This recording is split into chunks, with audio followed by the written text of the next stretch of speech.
Question our में सबसे पहले बात देवबंद पर उठ रहे सवालों की करते हैं। सवाल ये कि क्या देवबंद बन चुका है आतंक का अड्डा? क्या देवबंद ऐसे आतंकियों का ठिकाना बन रहा है जो हिंदुस्तानी पासपोर्ट बनवाने की फिराक में है? और ये सवाल इसलिए खड़ा हुआ है क्योंकि एक कथित बांग्लादेशी आतंकी की गिरफ्तारी के बाद उसके सामान में जो पासपोर्ट मिला उसमें देवबंद का पता है। और इस खबर के बाद सुरक्षा एजेंसियों में हड़कंप मच गया है और यूपी पुलिस ने देवबंद, सहारनपुर, मुजफ्फरनगर जिलों के पासपोर्ट का वेरिफिकेशन एक बार फिर से शुरू कर दिया।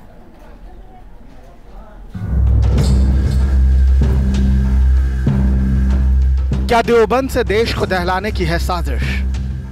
क्या देवबंद बन रहा है आतंक का अड्डा? क्या आतंकियों के लिए देवबंद से पासपोर्ट बनवाना है आसान? कथित बांग्लादेशी आतंकी के पासपोर्ट पर देवबंद का पता अब एक नए संग्राम का सबब बनता दिख रहा है। एटीएस के दावे से पुलिस सख्त हो रही है और इस साल बने पासपोर्ट की नए सिरे से जांच का फैसला किया गया है। पुलिस के मुताबिक सुरक्षा के लिहाज से एहतियातन ये कार्रवाई की जा रही है। दरअसल यूपी एटीएस ने हाल ही में बांग्लादेशी संदिग्धों को गिरफ्तार किया था। इनमें से एक के पास से देवबंद के पते का पासपोर्ट मिला, जिसके बाद यूपी पुलिस ने फैसला किया कि यहाँ जितने भी लोगों के पासपोर्ट हैं उनके दस्तावेज की दोबारा जांच की जाएगी। इस जांच अभियान में यूपी पुलिस के साथ लोकल इंटेलिजेंस यूनिट को भी शामिल किया गया है। इस संबंध में और भी अभी सूचनाएं संकलित करने के लिए या इस प्रकार की और कोई प्रकरण है उसकी जानकारी के लिए हमने जो है एलआईयू को और स्थानीय थाना को निर्देशित किया है कि जो भी पासपोर्ट हमारे यहाँ से जारी हुए हैं एक बार पुनः उसका सत्यापन कर लें कि कोई ऐसा व्यक्ति तो नहीं है जिसने जो परमानेंट एड्रेस पे यहाँ न हो और यहाँ से पासपोर्ट जारी हो गया। देवबंद में आमतौर पर एक महीने में 200 से 250 पासपोर्ट बनाने के लिए आवेदन किए जाते हैं। 1 जनवरी से अब तक लगभग 2500 पासपोर्ट बन चुके हैं। देवबंद में बने पासपोर्ट के वेरिफिकेशन पर संग्राम मजहबी होता दिख रहा है। कुछ लोग इसे एक खास समुदाय को निशाना बनाने का जरिया मान रहे हैं, लेकिन बीजेपी नेताओं और मंत्रियों के लिए ये देश की सुरक्षा से जुड़ा है।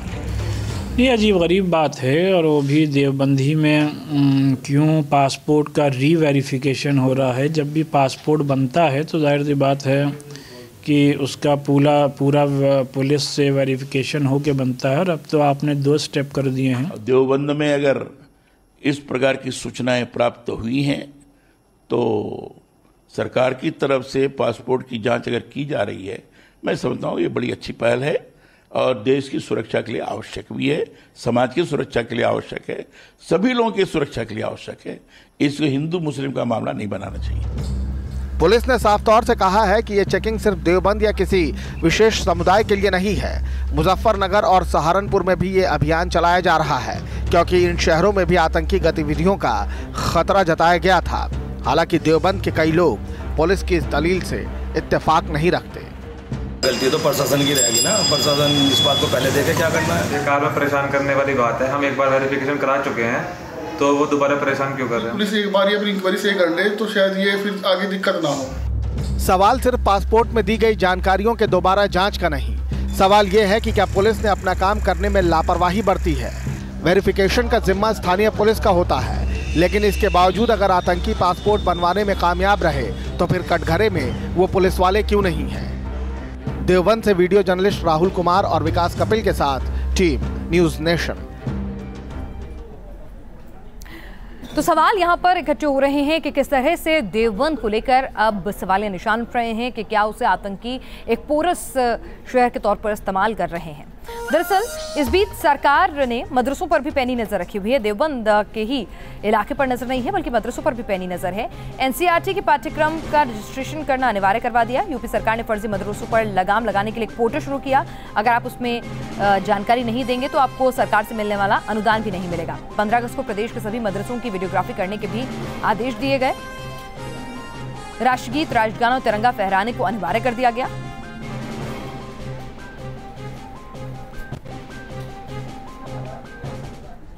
उत्तर प्रदेश में बीजेपी की पूर्ण बहुमत की सरकार का रंग अब मुख्यमंत्री के दफ्तर एनेक्सी पर भी दिखने लगा है। सोफा, कुर्सी और चादर के बाद अब सचिवालय पर भी भगवा रंग चढ़ गया है।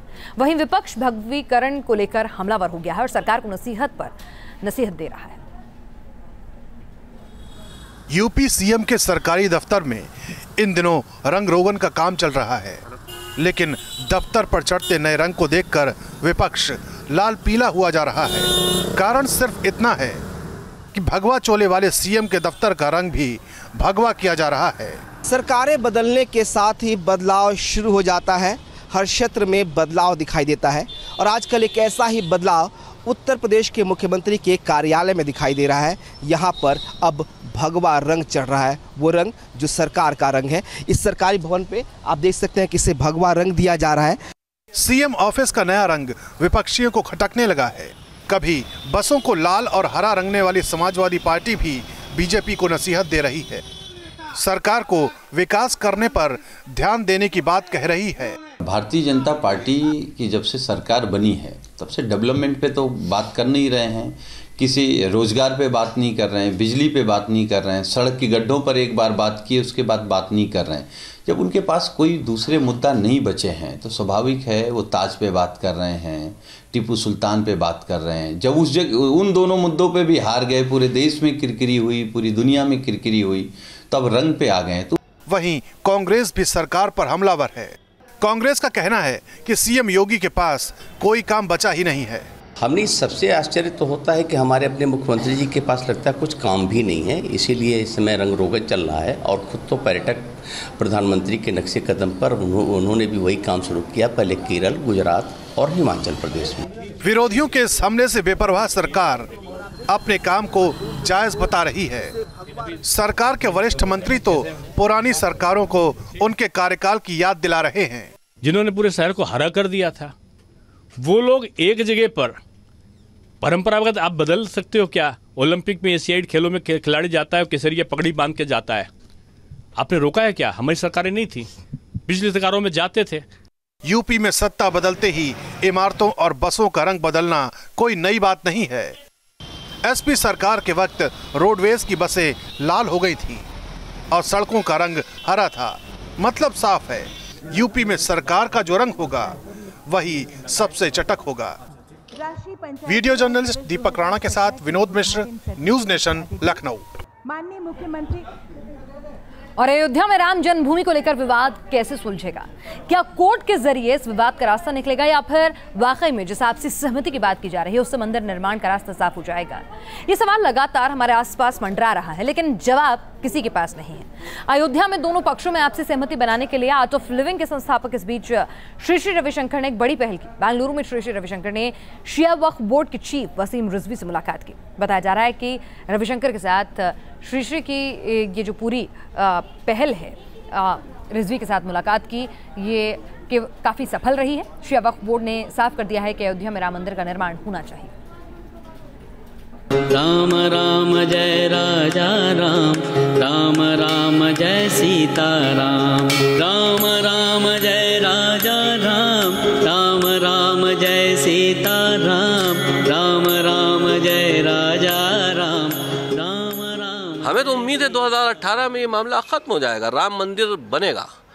अयोध्या में राम जन्मभूमि पर राम मंदिर बनेगा। मुस्लिम आबादी में जहाँ पे मुसलमान नमाज पढ़ने वाले हों वहाँ पे मस्जिद भी बननी चाहिए, वो भी बनेगी। अयोध्या विवाद का मसला भले ही सुप्रीम कोर्ट में हो, लेकिन आध्यात्मिक गुरु श्री श्री रविशंकर ने इस विवाद को आपसी सहमति से सुलझाने के लिए बड़ी पहल शुरू कर दी है और इसका सकारात्मक परिणाम भी नजर आने लगा है। बेंगलुरु में श्री श्री रविशंकर ने यूपी शिया वक्फ बोर्ड के चीफ वसीम रिजवी से मुलाकात की। अयोध्या का विवाद हल कैसे हो, इस पर घंटों मंथन हुआ।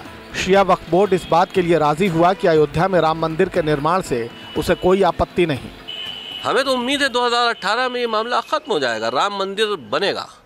अयोध्या में राम जन्मभूमि पर राम मंदिर बनेगा। मुस्लिम आबादी में जहाँ पे मुसलमान नमाज पढ़ने वाले हों वहाँ पे मस्जिद भी बननी चाहिए, वो भी बनेगी। बहुत ही पॉजिटिव डिस्कशन रहा, लगभग 1 घंटे मिले और वो सारी बातें कंसेंसस बिल्डिंग में जो ज़रूरत है वो सारी चीज़ों की चर्चा हुई और आने वाले 1 आधा हफ्ते के अंदर अंदर एक और बैठक ज़रूर होगी जिसमें सारे पक्ष के लोगों को एक साथ बिठाकर एक कंसेंसस का एक पाथ बिल्ड किया जाएगा और बहुत जल्द इसमें रिजल्ट मिलेगा। बहुत ही पॉजिटिव एटमॉस्फेयर है। दरअसल इस पूरे मामले में शिया वक्फ बोर्ड ये दावा करता है कि वही इस मामले का असली दावेदार है। बाबरी मस्जिद शिया मस्जिद थी। 1944 तक इसमें शिया एडमिनिस्ट्रेशन रहा। बाद में सुन्नी वक्फ बोर्ड ने इसको रजिस्टर्ड करा लिया, लेकिन अब सुन्नी वक्फ बोर्ड का रजिस्ट्रेशन इनवैलिड घोषित हो गया है। कभी नहीं। ऐसे में जब शिया वक्फ बोर्ड अयोध्या में अपना दावा छोड़ने को राजी है, जिसके बाद आरएसएस और बीजेपी इस पहल का स्वागत कर रहे हैं। ये एक बड़ी सकारात्मक सोच है, सकारात्मक पहल है और निश्चित रूप से इसका अच्छा परिणाम होगा और भव्य मंदिर का निर्माण सही माने में सामूहिक निर्णय के आधार पर हुआ है, ये माना जाएगा। शिया वक्फ बोर्ड ने सांस्कृतिक राष्ट्रवाद के तर्ज पर भगवान राम के महत्व भारतीय परिवेश में, भारतीय सभ्यता संस्कृति में समझते हुए यह पोजीशन लिया है। इसका स्वागत किया जाना चाहिए और बाकी लोगों को अपने पोजीशन पर को री एग्जामिन करना चाहिए। शिया वक्फ बोर्ड के स्टैंड के बावजूद ये मामला सुलझेगा कहना मुश्किल है, क्योंकि all India Muslim personal law board और राम जन्मभूमि न्यास से जुड़े लोगों को यकीन नहीं है कि कोर्ट के बाहर इस विवाद का हल हो भी सकता है। रविशंकर जी की शख्सियत अभी नॉन कंट्रोवर्शियल है मुसलमानों में। वो आज कुछ नहीं कर पाएंगे, क्योंकि न वो विश्व हिंदू परिषद को तैयार कर पाएंगे और न हम लोगों को तैयार कर पाएंगे। सरेंडर करने की बात हो नहीं सकती। परहेज करता है वो व्यक्ति मंदिर बनाने का समझौता करेगा और उसको कहीं हमारे लोग स्वीकार कर लिए तो कह दे कि रामलला की मूर्ति को हटाकर वहाँ बाबरी मस्जिद बना दो, कोई स्वीकार नहीं करेगा। जब हाई कोर्ट ने साफ शब्दों में कह दिया है कि जहाँ रामलला विराजमान है वही राम की जन्मभूमि है, ये समझौता है। फिलहाल सुप्रीम कोर्ट में भी अयोध्या मसले की सुनवाई का वक्त नजदीक आ रहा है। 5 दिसंबर को कोर्ट इस मामले की सुनवाई करेगा। वहीं कहा यह भी जा रहा है कि श्री रविशंकर आने वाले दिनों में इस विवाद को लेकर कई और पक्षों से बातचीत कर सकते हैं। अयोध्या विवाद को सुलझाने के लिए श्री रविशंकर जी ने एक पहल की है। ये पहल कितनी कामयाब होती है ये आने वाला वक्त ही बता पाएगा। वीडियो जर्नलिस्ट मधु के साथ यासर मुश्ताक, न्यूज़ नेशन, बेंगलुरु। और अब बात हिमाचल चुनाव की। हिमाचल का किला फतेह करने के लिए बीजेपी पहाड़ पर शक्ति प्रदर्शन में लगातार जुटी हुई है और अगर बीजेपी जीतती है तो प्रेमचंद्र धूमल होंगे बीजेपी के सीएम पद के उम्मीदवार के तौर पर प्रेमचंद्र धूमल के नाम का ऐलान किया। सोनल की रैली में बीजेपी अध्यक्ष अमित शाह ने धूमल की दावेदारी का ऐलान किया। पीएम मोदी ने फैसले पर खुशी जताई तो वहीं कांग्रेस तंज कस रही है कि हारे हुए सीएम पर बीजेपी दांव खेल रही है। आपको सुनना है कि हिमाचल में भाजपा किसके नेतृत्व में लड़ रही है, तो मैं आज स्पष्ट किए देता हूं वीरभद्र जी, हिमाचल के अंदर भारतीय जनता पार्टी धूमल जी के नेतृत्व में चुनाव लड़ने के लिए जा रही है। मिशन हिमाचल के लिए बीजेपी अध्यक्ष ने सबसे बड़ा पत्ता खोल दिया। सोलन की रैली में उन्होंने प्रेम कुमार धूमल के सीएम उम्मीदवारी पर मुहर लगा दी। मैं वीरभद्र जी को बारी बारी और बीजेपी खेमे में जश्न का दौर शुरू हो गया। हिमाचल के अलग अलग शहरों में बीजेपी कार्यकर्ता जश्न में डूब गए। वहीं दावेदारी पर मुहर लगने पर धूमल ने खुशी जताई। अपनी हाईकमांड का, कार्यकर्ताओं का और हिमाचल की जनता का धन्यवाद करता हूं, जिस विश्वास के साथ वो मांग कर रहे थे कि नेतृत्व घोषित हो। हाईकमांड ने उसको मानते हुए अपनी घोषणा कर दी है और कांग्रेस का हाईकमांड जो दूल्हा मांगता था वो दूल्हा बीजेपी वालों ने दे दिया है। धूमल पहले भी सूबे की सत्ता संभाल चुके हैं, लेकिन चुनावी सरगर्मी में कांग्रेस इस मुद्दे पर बीजेपी को घेर रही थी कि अब तक बीजेपी ने सीएम उम्मीदवार का ऐलान नहीं किया है। बीजेपी के सीनियर नेता प्रेम कुमार धूमल इस बार अपनी पारंपरिक सीट हमीरपुर के बजाय सुजानपुर से चुनाव लड़ रहे हैं। हमीरपुर लोकसभा क्षेत्र की सुजानपुर विधानसभा सीट 2008 में हुए परिसीमन के बाद अस्तित्व में आई।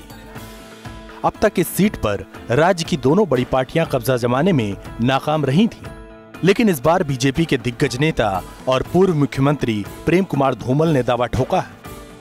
हिमाचल प्रदेश के वरिष्ठ नेता हैं, उनको मैं हार्दिक बधाई देता हूं, शुभकामनाएं देता हूं और हम सब लोग मिलकर के हिमाचल प्रदेश में एक अच्छी जीत की ओर बढ़ रहे हैं। इस प्रकार से हम काम कर रहे हैं। सूबे की सत्ता पर काबिज कांग्रेस को पटकनी देने के लिए बीजेपी वीरभद्र पर लगे भ्रष्टाचार के मुद्दे को उछाल रही है। जवाब में कांग्रेस कह रही है कि बीजेपी झूठ के सहारे अपनी सियासत को चमकाने की कोशिश कर रही है।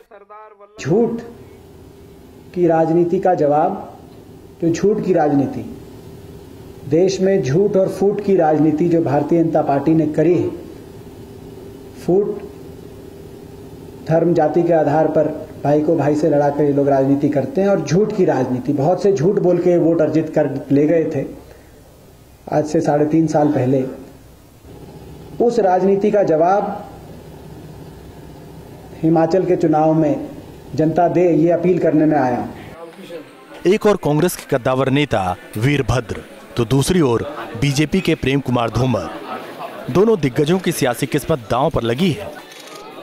हिमाचल में 9 नवंबर को जनता अपना फैसला सुनाएगी और 18 दिसंबर को तय होगा कि हिमाचल की गद्दी पर कौन बैठेगा।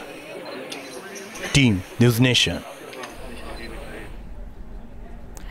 इस बीच वर्ल्ड बैंक ने मौजूदा सरकार को मुस्कुराने का मौका दिया है। वित्त मंत्री अरुण जेटली ने एक बार फिर अर्थव्यवस्था पर उंगली उठाने वाले लोगों को जवाब दिया है। जेटली ने वर्ल्ड बैंक की रिपोर्ट का हवाला देते हुए आज एक प्रेस कॉन्फ्रेंस की और उसमें बताया कि अर्थव्यवस्था को लेकर जो सवाल उठा रहे हैं वो गलत है। वर्ल्ड बैंक की रिपोर्ट के मुताबिक भारत जो है ईज ऑफ बिजनेस के मामले में 30 पायदान ऊपर चला गया है। वर्ल्ड बैंक की लिस्ट में भारत की पोजीशन अब 100वें नंबर पर है।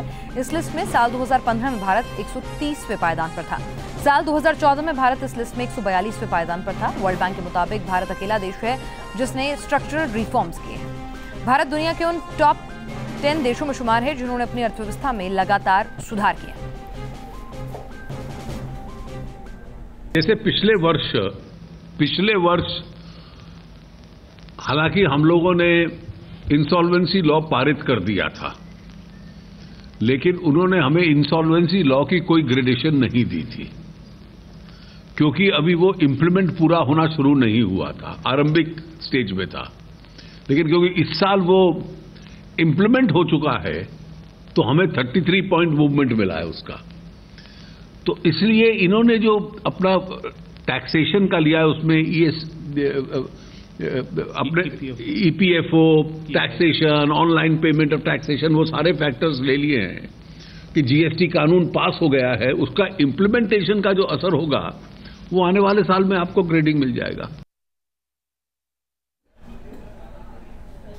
और इस बीच आधार कार्ड पर सियासी संग्राम जारी है। पहले ममता बनर्जी ने आधार कार्ड पर सवाल उठाए और अब बीजेपी सांसद सुब्रमण्यम स्वामी ने भी आधार कार्ड को गैर जरूरी बता दिया। स्वामी ने कहा कि आधार कार्ड को अनिवार्य बनाने की कोशिश राष्ट्रीय सुरक्षा के लिए एक बड़ा खतरा साबित हो सकती है। क्या आधार कार्ड से हो सकता है राष्ट्रीय सुरक्षा को खतरा? क्या आधार कार्ड में आपकी जानकारी महफूज नहीं है? क्या आधार कार्ड का डेटा लीक होने का खतरा है? ये वो सवाल हैं जो आधार कार्ड को लेकर आए दिन उठते रहते हैं। एक तरफ जहां केंद्र सरकार आधार कार्ड को अनिवार्य करने के हक में है, वहीं इसके विरोध में आवाज भी उठ रही है। मोबाइल बैंकिंग समेत तमाम सुविधाओं से आधार कार्ड को लिंक किया जा रहा है। वहीं दूसरी तरफ बीजेपी के ही सांसद सुब्रमण्यम स्वामी ने आधार कार्ड पर सवाल उठाए हैं। स्वामी का कहना है कि आधार कार्ड राष्ट्रीय सुरक्षा के लिए खतरा साबित हो सकते हैं।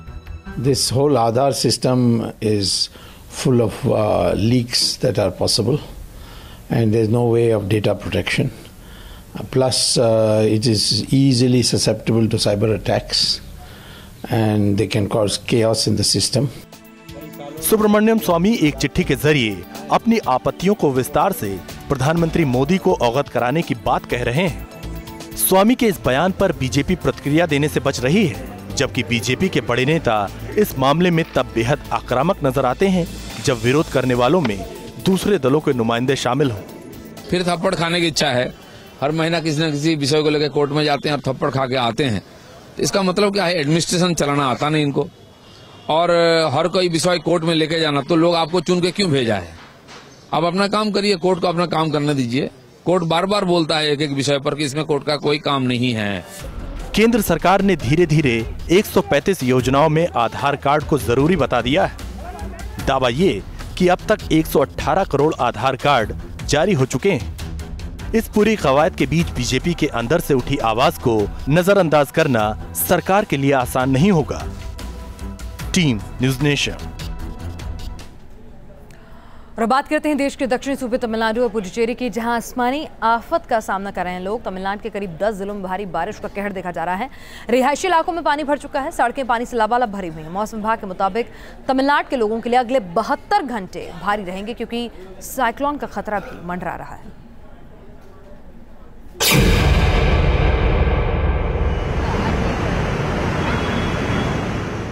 तमिलनाडु में आफत की बारिश।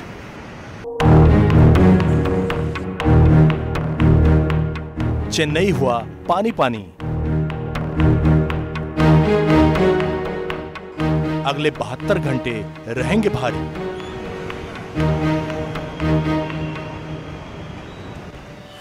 तमिलनाडु आसमानी आफत से जूझ रहा है।